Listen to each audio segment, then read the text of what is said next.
Bismillahirrahmanirrahim. Assalamualaikum warahmatullahi wabarakatuh. Alhamdulillah wassalatu wassalamu ala rasulillah wa ala alihi wa ashabihi wa man tabi'ahum bi ihsanin ila yaumil qiyamah. Wa asyhadu an la ilaha illallah wahdahu la syarikalah wa asyhadu anna Muhammadan abduhu wa rasuluh. Ya ayyuhalladzina amanu taqullaha haqqa tuqatih wa la tamutunna illa wa antum muslimun. Amma ba'd. Dumateng arsanipun para ibu, para bapak, mas mbak, adik-adik jamaah pamoso sedaya, mugi-mugi bapak ibu, mas mbak sedaya tansah pinaringan kesehatan ugi hidayah iman lan Islam. Amin ya rabbal alamin. Bapak Ibu yang kami dipermuliakan dening Allah Subhanahu wa taala, wonten wekdal kesempatan menika monggo kita sami boten kesupen munjukaken puji lan syukur dumateng ngarsanipun Allah Subhanahu wa taala awit saking kathahipun nikmat ingkang Allah Subhanahu wa taala paringaken dumateng kita sedaya lampah kita sami saking dalem tindak datang masjid nindakaken salat maghrib berjamaah diperlajengaken lenggah wonten majelis ilmu menika bagian saking ikhtiar kita sami menempuh jalan-jalan kesaenan. Mugi-mugi kanthi ikhtiar kita sami Allah Subhanahu wa taala ngambilaken kita sami mlebet surganipun Allah Subhanahu wa taala. Amin ya rabbal alamin. Ngaturaken salam mugi salawat mugi katur dumateng junjungan kita sami Nabi Agung Nabi Muhammad sallallahu alaihi wasallam. Mugi dumateng keluarganipun, para sahabatipun, mugi sedanten umatipun. Ibu, bapak ingkang mugi dipun mulyakaken dening Allah Subhanahu wa taala. Kalau ini kita sami sampun ngaturaken bab sihir, pangertosan saking sihir, klasifikasi sihir, dampak daripada sihir. Dan punika kita sami badhe ngaturaken bab macam ragam sihir ingkang wonten zaman Rasulullah sallallahu alaihi wasallam menawi mangke beda bentuk benten bentuk kalian jenis sihir ingkang wonten zaman sakmenika. Kados ingkang dipun aturaken Pak Dedi kala wau Hudzaifah bin Yaman nate pangandikan kana nasu yas'alu Rasulullah sallallahu alaihi wasallam anil khair. Kathahipun para sahabat radhiyallahu anhum zaman riyin punika tamatipun bab perkawis kesaenan.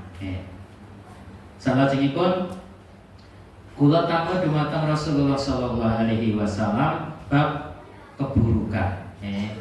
Supados kula saged menghindari saking keburukan kala wau. Ananging sihir punika bagian tertentu saking perkawis ingkang dipun awisi dening Allah Subhanahu wa taala. Perkawis ingkang dipun larang macam bentuk jenis sihir punika mbok menawi beraneka ragam seiring berkembangnya pengetahuan ilmu kalian teknologi. Nate mireng tuyul online, nate nggih. Dengan bikatan Google enten Bu. Nah, mungkin mangko HP-ne dibikat, beli atau jual tuyul online. Nah, mangke di situ wonten nggih. Karena zaman semakin berkembang sehingga sarana tiang-tiang ingkang badhe ngrisa agami Islam punika nggih sarananipun menyesuaikan kalian kemajuan ilmu dan teknologi. Lalu punika kita sami badhe ngaturaken aneka ragam saking sihir. Ingkang sepisan nggih punika iyafah. Nomor kalih at-tarku, nomor 3 at-tiyarah. Mangke tiyarah badhe dipun bahas wonten pembahasan salajengipun. Wonten hadis Rasulullah sallallahu alaihi wasallam bersabda, "Innal iyafata wat tarqa wat tayarata minal jibr." Sak temene iyafah, tor kalian tiara bagian saking jibet utawi sihir. Terus sihir punika macamipun kathah sanget. Mriki dipun ngendikaaken kaitanipun kalian iyafah. Iyafah inggih punika meramal nasib dengan menerbangkan burung. Nek zaman riyen ngoten nggih. Karena asal muasal kata iyafah niki dari bahasa Arab lan kedadosan ingkang dumados wonten ing negeri Arab zaman semanten ing masa jahiliyah. Dados nalikanipun tiyang kala wau meramal nasib kanthi menerbangkan burung. Menawi zaman riyin menawi tiyang punika badhe tindak, contonipun badhe safar. Badhe safar punika supados safar ingkang dipun tindakaken kala wau sae napa mboten carane biasanipun tiyang Arab punika ngingu manuk. Terus saderenge kisah punika manuke diburke. Mabure ten pundi, Bu? Ya paling maju niwa nengen ngoten nggih. Mungkin nek mabure nengen kan lurus terus kan ra mungkin. Mungkin nek mabure nengen berarti oleh melanjutke perjalanan. Nek mabure ngiwa aja melanjutke perjalanan. Niki meramal nasib. Napa hubungannya antara manuk mabur, manuk mabur kalih nasib seseorang? Boten nyambung, boten wonten hubunganipun, boten wonten sebab akibatipun. Mila niki bagian saking sihir. Ingkang nomor kalih inggih punika at-tarku. Inggih punika meramal nasib dengan membuat garis-garis yang ada di tangan. Dados nasib tiyang punika dipun ramalaken baik dirinipun kiyambak utawi mawi perantaraan dukun. Punika napa? Garis-garis wonten tangan punika wonten artosipun. Tapi dipun bikak garis tanganipun sedaya. Padha napa mboten? Mesti beda-beda nggih. Nek kula ren nate enten tiyang niki. Asma Allah itu ada di tangan kita. Di mana? Nah, kalau tempat saya kan ini 81, yang ini 18, jadi 99. Oh, jadi nama Allah dan nama-nama Allah itu ada 99 nggih. Padahal masing-masing garis tangan punika benten-benten nggih. Dasaripun Quran kalih Sunnah sanes garis tangan. Mungkin itu garisnya 11 sebenarnya. Satu siji, sret. Nah, mila menapa? Mboten wonten kaitanipun antawisipun garis tangan kalian nasib seseorang. Dados menawi meramal ngangge nasib, meramal nasib ngangge garis tangan, napa meramal nasib ngangge biasanya nek dukun punika ngangge baskom nggih. Terus mungkin dideleng. Nggih baskom niku enten kedadosan napa? Nek awake dhewe mboten ngertos. Sing ngertos dukun niku ya mung ramalan. Niki percaya berkeyakinan wontenipun nasib baik buruk lan peristiwa-peristiwa tertentu kaitanipun kalian garis tangan lan sanes-sanesipun punika bagian daripada sihir. Sedangkan tiaro adalah nganggep sial utawi untung nalikanipun tiyang kala wau mirengaken utawi mangertosi salah setengahipun kedadosan. Contonipun menawi tiyang kala wau badhe kesah terus ana ula lewat. Biasanya keyakinane napa? Bakal sial, ora sah nglanjutke perjalanan. Nek ora nglanjutke perjalanan ya sapa ngerti sing sial wong ning omah. Terus bagian ngeten iki bagian saking sihir. Nek Jawa kathah nggih, biasane nek ana manuk napa nika nek ajeng enten tamu? Manuk prenjak. Niku ajeng enten tamu. Nek enek manuk gagak. Ajeng enten wong mati. Jaman riyen jenengan meyakini mboten Pak ngoten niku? Nggih, sebabe napa? Wong tuwane awake dhewe riyen nggih ngoten ngajari ngoten. Pokoke nek enek manuk prenjak mesti arep enek tamu nggih. Secara logika mboten masuk. Misale enten tiyang ngingu manuk prenjak. Napa wis bedino enek tamu. Dados perkawis kaitanipun kalian tiaroh punika perburungan nggih, manuk permanukan. Dados nek hubunganipun kalian kewan manuk, punika naminipun tiaroh, mangke berkembang di zaman yang modern dengan bentuk dan ragam yang berbeda. Iya Pak, at-tarku utawi tiaroh punika dikategorikan sirik karena pelakunipun utawi tiyang ingkang gadhahi keyakinan dumateng perkawis kala wau bersandar nyandaraken dumateng salah setunggalipun perkawis ingkang perkawis kala wau boten wonten kenyataanipun, boten wonten hakikatipun, boten wonten hubunganipun. Karena napa? Meramal nasib utawi nasib berkaitan dengan jodoh, hidup, mati, sukses, sial, beruntung punika hakipun Allah Subhanahu wa taala. Mila mengaitkan antawisipun kedadosan utawi perilaku utawi napa kemawon ingkang dipun mirengaken utawi dipun pirsani kaitanipun kaliyan nasib seseorang punika bagian saking sihir.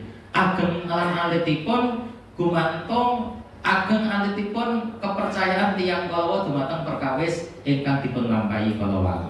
Rasulullah sallallahu alaihi wasallam bersabda, "Innal iyafata wa tarqa wa tiyarata minal jibad." Di iyafa, menika meramal dengan menerbangkan burung, atorku dengan membuat garis-garis di tangan, kemudian atiyara dengan menganggap sial nalikanipun mirsani utawi mirengaken salah setunggalipun perkawis punika bagian saking sihir.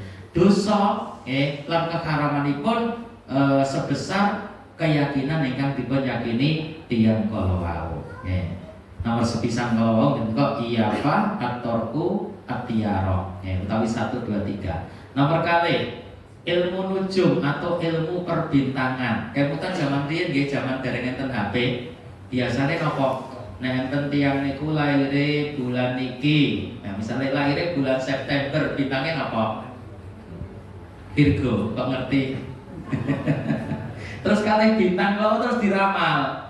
Nasibe misalnya rezekine. Kita kuriin ngoten to riyen lho, Bu. Nggih. Nasibe misalnya rezekine, asmarane, kekancane dan sebagainya diramal lewat ilmu perbintangan. Nah, niki bagian daripada sihir. Dipengendikaken manikta basa subatan minan nujum faqadikta basa subatan minas sihir zada mazada. Sinten tiyang sing mempelajari ilmu perbintangan sak temene dheweke sinau bagian saking ilmu sihir zada mazada, semakin dalam dia mempelajari ilmu sihir maka semakin besar dosanya. Terus napa mempelajari ilmu perbintangan kadang-kadang lewat di Google, di tampilan Google yang pertama ya. Orang yang lahir di bulan ini nasib dan rezekinya, hati-hati ini tidak usah diklik, karena sekali diklik ternyata nopo jenengan waos dan itu ternyata cocok kali sing jenengan alami akan mempengaruhi hati kita. Nggih napa mboten? Bar nopo berpadu karo bojone, wah uring-uringan bar iku nggen Google muncul ya. Ternyata nopo ramalannya cocok, ini kok cocok banget karo aku ya, ini jenengan sudah mulai terpengaruh. Nah, tidak ada hubungannya tanggal lahir dengan ilmu perbintangan dengan ramalan nasib seseorang. Nasib seseorang punika sampun dipun catet dipun tentakaken dening Allah Subhanahu wa taala wiwit tiyang kala dipun kandhut wonten guwa garbanipun ibu, bahkan sejak 50.000 tahun sebelum diciptakannya langit dan bumi. Dados nalikanipun tiyang kala wau beriman dumateng takdir punika wonten 4 tingkatan. Sepisan al ilmu. Allah Maha tahu sedanten perkawis lan kedadosan. Niki Allah Maha tahu. Dados tingkatan iman kepada takdir punika sepisan al ilmu. Allah punika ngertos sedanten perkawis. Nomor kalih al kitabah. Takdir makhluk punika sampun dipun catet wonten kitab Lauhil Mahfuz 50.000 tahun sebelum diciptakannya langit dan bumi. Nah, terus napa kemawon kedadosan wonten muka bumi sampun tercatat wonten kitab Lauhil Mahfuz. Lajeng ngerti Ibu. Makhluk pertama kali yang diciptakan oleh Allah apa? Napa Pak? Al-qalam utawi pena. Inna awwala ma khalaqallahu al-qalam. Makhluk ingkang dipun ciptakaken Allah pertama kali adalah qalam, pena. Nah, kemudian Allah berfirman, "Uktub." Tulisan. Pena ketika wa ma'aktub, napa sing kedah kula tulis? Uktub kulla syai'in hatta qiyamis saah. Tulislah segala sesuatu sampai nanti tegaknya hari kiamat. Terus sedanten perkawis sampun dipun tulis dening pena kala wau dados catatan takdir makhluk Allah Subhanahu wa taala. Nomor 3, tingkatan takdir ada masyiah, yang dikehendaki Allah pasti terjadi. Nah, yang terakhir al-khalqu, segala sesuatu adalah ciptaan Allah. Termasuk amalan kita sami. Wallahu khalaqakum wa ma ta'malun. Allah Subhanahu wa taala sing nyiptake sira kabeh lan sing nyiptake amalan sira kabeh. Terus Bapak Ibu, menawi kita sami punika sampun beriman dumateng takdir Allah Subhanahu wa taala, kita sami boten pareng percaya kepada ramalan-ramalan perbintangan. Saged dipahami nggih Bapak Ibu? Nggih, nomor kalih ilmu nujum utawi ilmu perbintangan. Ingkang nomor 3 an-namimah. Namimah adu domba. Adu domba punika secuil atau sebagian saking bentuk saking sihir. Rasulullah Shallallahu Alaihi Wasallam bersabda, ala hal unabbiukum mal adhu. Hiyan namimah. Alqalatu bainan nas. Maukah aku beritahu kepadamu tentang adhu, yaitu sihir. Ia adalah perbuatan mengadu domba seseorang, yaitu banyak membicarakan keburukan dan menghasut di antara manusia sehingga timbul perselisihan di antara mereka. Niki namimah adu domba ini termasuk bagian dari utawi potongan daripada sihir, bagian terkecil daripada sihir. Karena apa?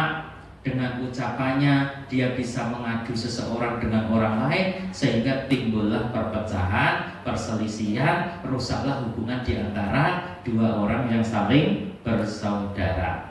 Rasulullah nate ngemutaken dumateng kita sedaya. Marra Rasulullah sallallahu alaihi wasallam bi qabri. Rasulullah nate lewat wonten beberapa kuburan. Nah, innahuma la yu'adzabani. Dua kuburan ini penghuninya sedang disiksa. Wa may yu'adzabani fi kabirin. Disiksa ora gara-gara dosa sing gedhe.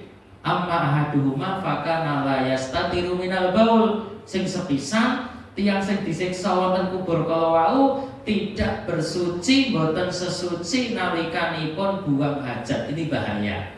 Nah, tiyang ingkang boten sesuci sak sampunipun buang hajat terancam siksa kubur.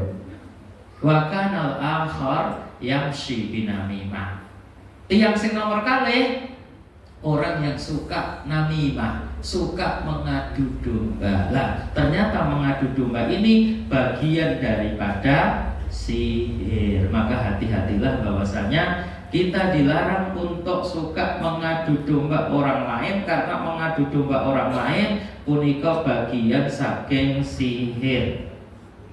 Salajengipun nggih punika susunan kata yang indah. Tiyang ingkang pinter pangandikan, ingkang saged mengolah barang sing boten sae nampak sae, punika bagian saking ilmu sihir.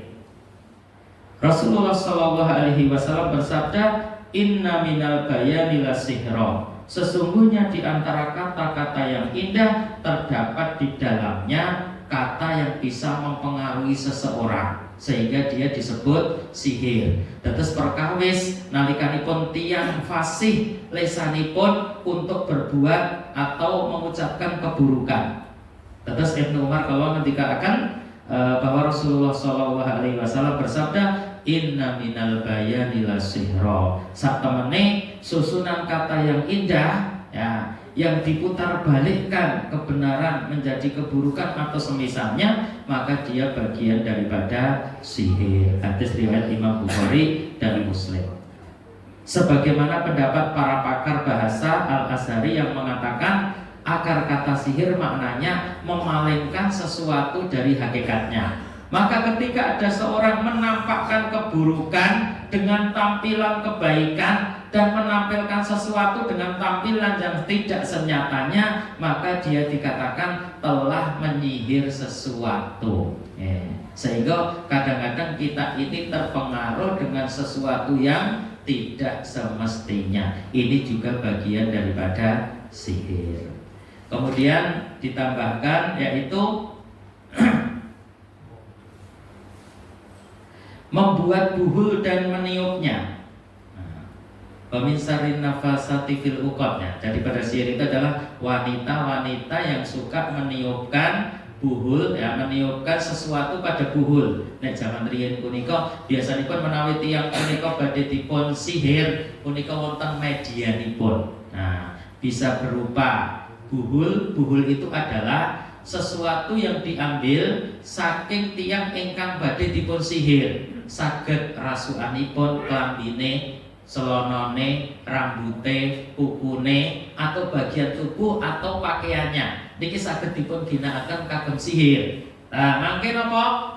Foto saged, termasuk foto adalah saged. Nah, saking foto, saking rambut, saking pakaian, saking barang-barang ingkang dipun gadahi saking tiyang ingkang badhe dipun sihir punika saged dados media kagem nindakaken sihir. Rasulullah Shallallahu Alaihi Wasallam bersabda, "Man aqada uqdatan summa nafasa fiha faqad sahara." Sapa wong kang ndamel buntelan-buntelan utawi ikatan-ikatan naminipun buhul terus ditiup-tiup, dijampi-jampi sebagaimana yang dilakukan tukang sihir, faqad sahara, maka ia telah melakukan sihir.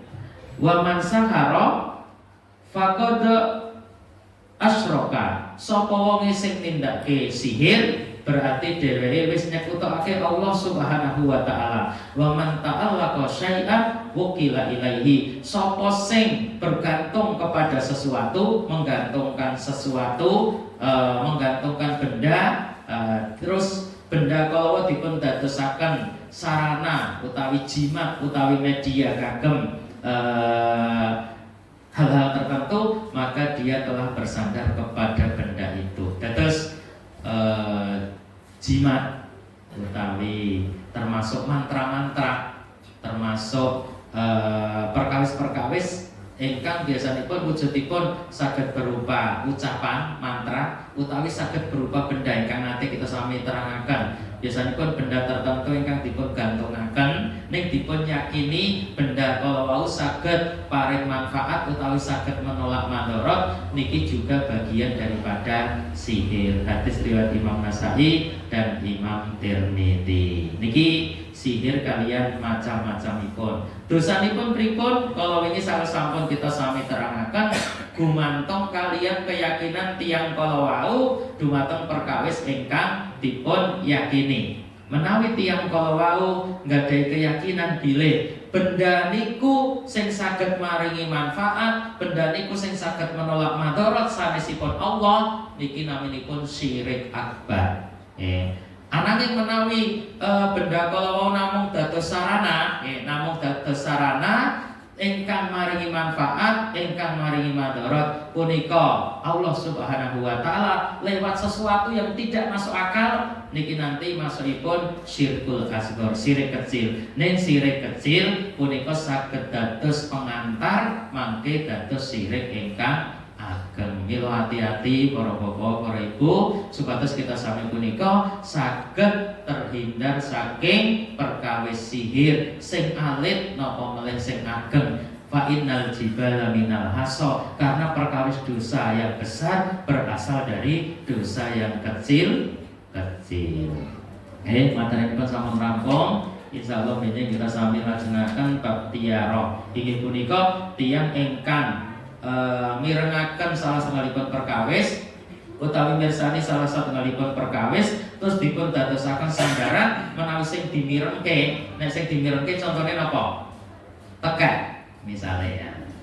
Nah, bapak ibune awake dhewe riyen ngoten mboten Bu. Nek enek tekek dirungokke sik, tekek sugih. Nah, tekek melarat, tekek sugih. Ternyata baru tek mati. Nah, ini termasuk bagian saking tiara. Meyakini, oh berarti mau pas sugih, berarti sesuatu dadi wong sugih. Ini bagian daripada tiara. Nek menyadarkan sing marai sugih niku unine tekek. Nah, niku berarti syirik besar. Nek mau sebagai wasilah, oh ya unine tekek ini sing nyugihke Allah, niki bagian daripada syirik kecil. Ya. Monggo tanya jawab rumiyin. Isya jam pinten, Pak? Oke, tanya jawab riyen monggo. Nggih, monggo. Niki riyen, Pak. Bisa ambil air, terus didoakan, terus ditiup, terus diberikan kepada orang yang sakit. Ya, isinya apa dulu? Kalau isinya adalah bacaan Al-Quran, maka sebagian ulama mengatakan hukumnya adalah boleh, dan ini sebagai ruqyah. Tapi yang isinya bukan bacaan Al-Quran, bahkan kalimat-kalimat mantra yang lain, misalnya jiwa kaji duduk duduk dem misalnya.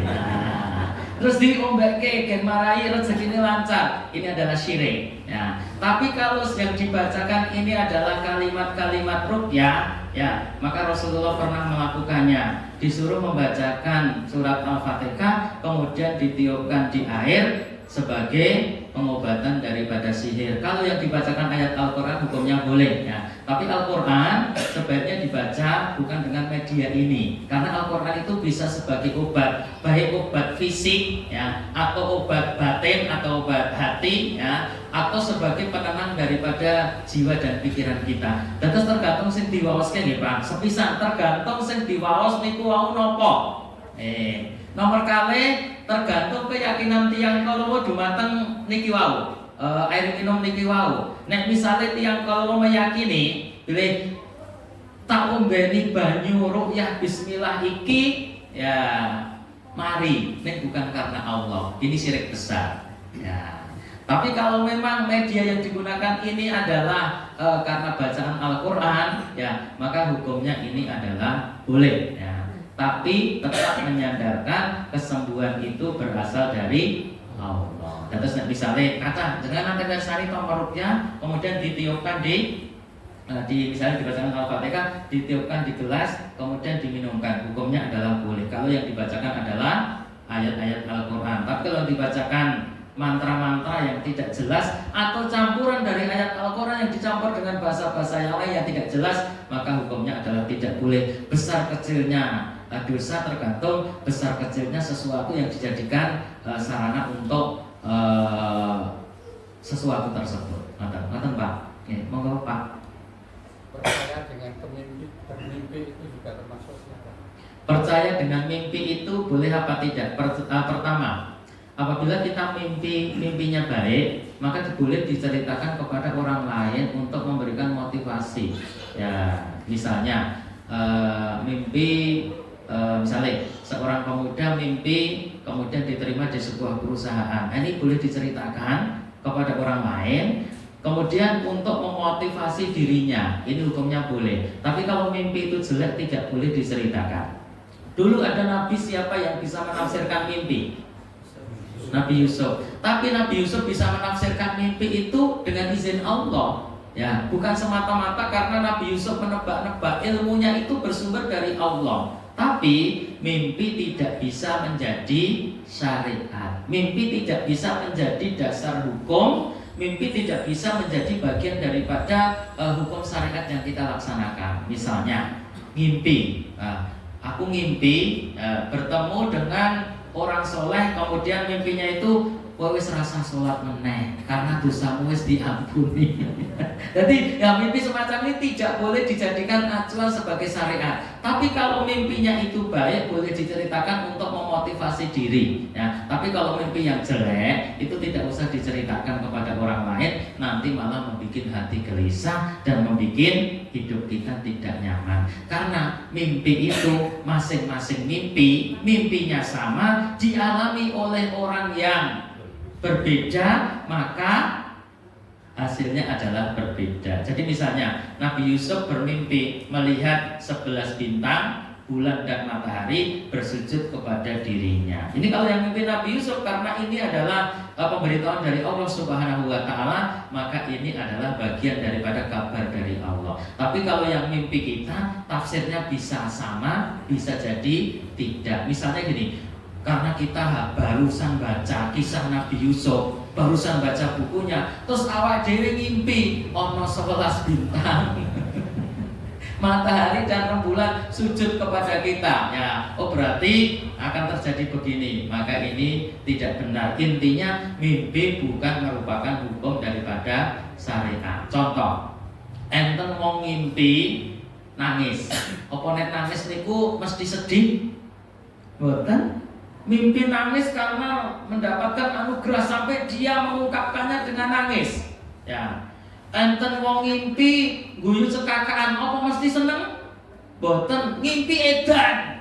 Wah, jadi dia ngimpi dadi wong edan guyu cekakaan yang dalam. Ternyata dia guyu cekakaan tenanan. Orang mesti dia itu seneng. Ternyata dia ngimpi dadi wong edian. Masya Allah. Ya. Jadi mimpi itu tafsirnya tidak sama antara satu dengan orang yang lain. Ngerti nggih Pak? Jadi intinya mimpi itu bukan syariat. Tapi kalau mimpi itu adalah baik, maka boleh diceritakan sama orang lain. Kalau mimpinya tidak baik, tidak usah diceritakan, nanti membuat hati kita ini lemah. Karena mimpi masing-masing orang berbeda. Mimpinya bisa sama, melekat pada orang yang berbeda, hasilnya akan berbeda. Tidak usah dijadikan bagian daripada hukum syariat. Wonten meleh? Monggo. Nggih, Ibu Kurian monggo Bu.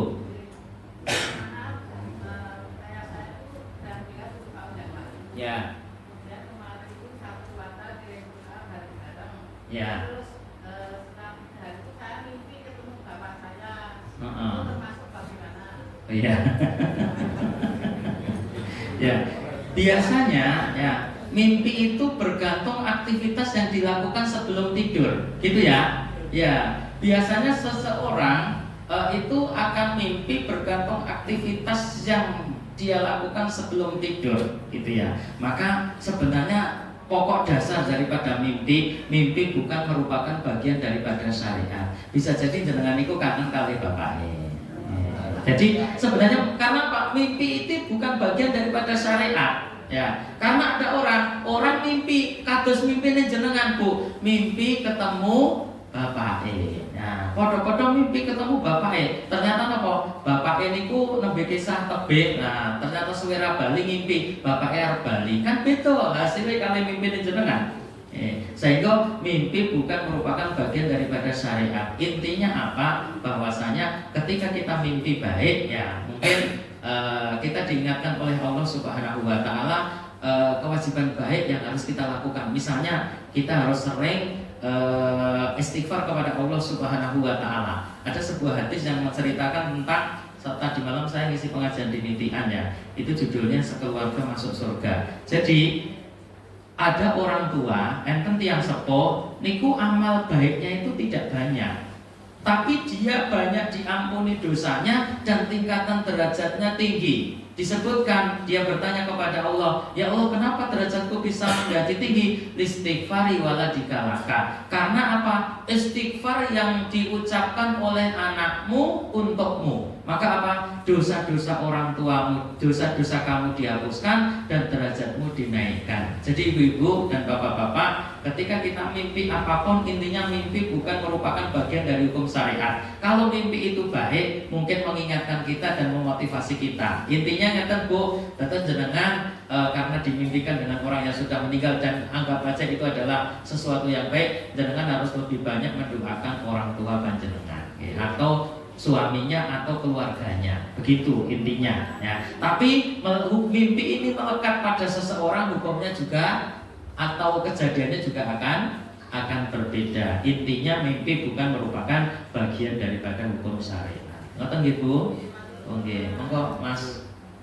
Ketika seorang misalnya melalui hari-harinya terasa berat begitu, kemudian dia punya anggapan bahwa oh mungkin karena kurang sedekah begitu.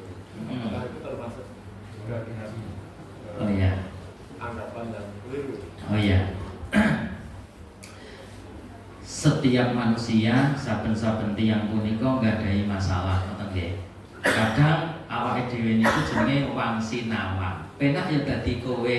Iya sing lakoni kowe ya mungkin disawang penak. Padahal sing lakoni dereng tentu ngraoske penak. Nalikanipun tiyang kala rumaos awrat perjalanan hidupnya, mila napa monggo koreksi diri, introspeksi diri. Pertama, perkawis-perkawis ingkang saged menenangkan hati. Tiyang kala wau kedah pados perkawis-perkawis ingkang saged menenangkan hati. Mungkin satu, dia jarang hadir di majelis ilmu. Ya, Tiang ingkang sering hadir di majelis ilmu hatinya akan menjadi tenang. Wa mastama'a qaumun fi baitin min baitillah yasduna kitaballahi wa yatadarasuna bainahum illa nazalat alaikumus sakinah. Dados napa madosi perkawis-perkawis jalan-jalan ingkang saged dadosaken tenang hidupipun. Satu, sering hadir di majelis ilmu. Nah, yang kedua banyak bersyukur. Ya, karena apa? Melihat orang-orang yang di sekitar dia, bisa jadi orang yang di bawah dia atau orang yang memiliki cobaan lebih banyak dari dia masih banyak.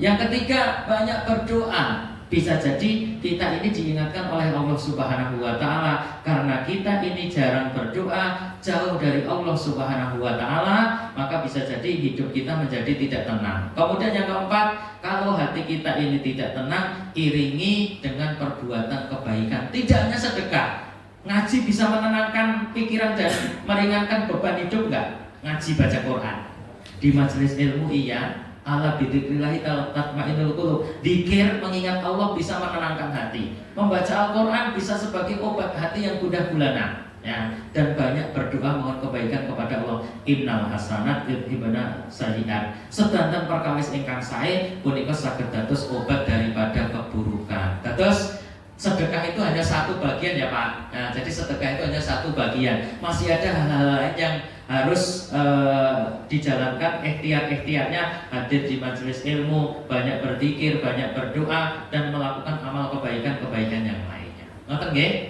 Oke, sana sipun, monggo Pak. Jadi Pak Ustaz, ini antara sihir dengan syirik ya. Ya. Jadi mengikuti penjelasan Pak Ustaz, ternyata syirik itu menyebutkan Tuhan bagian dari sihir. Iya. Ya selama ini tadi contohnya percaya ilmu perbintangan syirik ya, tapi bagian dari sihir. Kalau saya pikir selama ini sihir itu adalah dia itu seorang pintar yang berkolaborasi dengan makhluk halus, dengan jin atau apa gitu ya.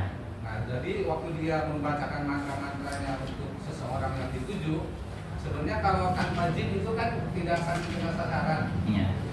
Kalau dia hanya baca aja tanpa ada kolaborasi gitu. Jadi selama ini, nah itu yang ingin saya tanyakan, kok musyrik syirik yang dosa besar itu bagian dari sihir.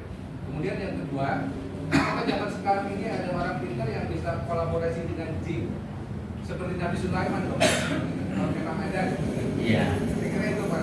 Ya jadi antara syirik dan sihir itu tipis. Ya, antara syirik, sihir bahkan dengan ketaatan itu adalah sangat tipis. Ya, perbedaannya sangat tipis. Kadang-kadang antara dosa kemaksiatan dan antara ketaatan itu kadang-kadang perbedaannya sangat tipis banget gitu ya.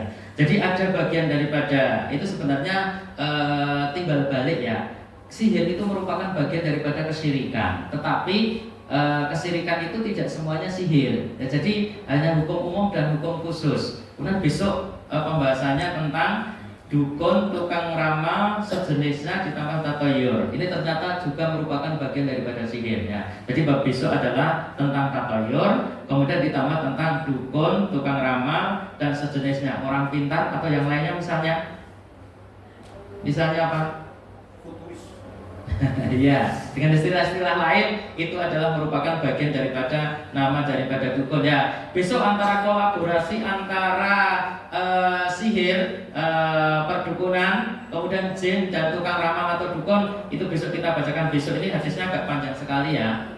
Ini judulnya besok adalah tatoyur, kemudian dukun, tukang ramal dan sihir. Ini pembahasan besok pas, Pak. Nah, jadi kolaborasi antara dukun dengan tukang sihir, ya itu kejadiannya seperti apa? Sehingga berita yang dibawakan oleh tukang ramal, dukun, tukang sihir kadang-kadang betul nggak?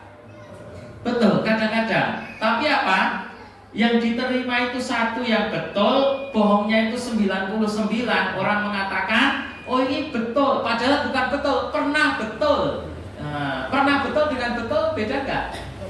Jadi ngomong 100 kali, yang 1 kali betul, yang 99 kali salah, sing dipercaya pisan. Pak dukun kayak pinter kok. Ya pas nebak jenengan betul, pas nebak liane salah kabeh. Itu kolaborasi antara dukun dengan ilmu-ilmu yang disampaikan oleh jin sampai kepada tukang sihir atau dukun tersebut. Termasuk di dalamnya bahwasanya kadang-kadang di antara manusia itu mereka sulit membedakan antara sihir dengan karomah wali. Saya tutup 1 menit ya. Kalau sihir dan karomah wali itu bedanya ya. Kalau sihir itu ada ilmunya ya, bisa dipelajari. Kalau karomah wali, pertolongan untuk orang soleh, tidak ada ilmunya, tidak bisa dipelajari. Misalnya ada orang soleh yang dikejar penjahat melewati sungai, kok dia bisa berjalan di atas sungai? Ini nggak ada ilmunya, nggak bisa diulangi. Besok begitu lagi, belum tentu bisa. Ya. Kemudian kalau karomah itu melekat kepada orang yang taat, kalau sihir ya dan semisalnya itu melekat kepada orang yang tidak taat. Jadi antara karomah wali dan sihir itu bedanya tipis. Bahkan kadang-kadang antara syirik dengan sesuatu yang tidak syirik itu bedanya tipis. Karena syirik itu seperti semut hitam yang menempel di batu hitam pada waktu malam, sangat samar sekali, sehingga kadang-kadang sesuatu itu sepertinya bukan syirik, ternyata dia adalah syirik. Sabar besok ya Pak. Nanti kalau WA saya, nanti saya kirimkan ya. Saya kirimkan materi yang besok ini tentang kisah bagaimana perkataan dukun tukang ramal itu kadang-kadang betul karena ada kolaborasi antara tukang ramal dukun dengan jin atau setan. Maka kata kira ngapatikan dan pangapunten aku qouli hada. Wassalamualaikum warahmatullahi wabarakatuh.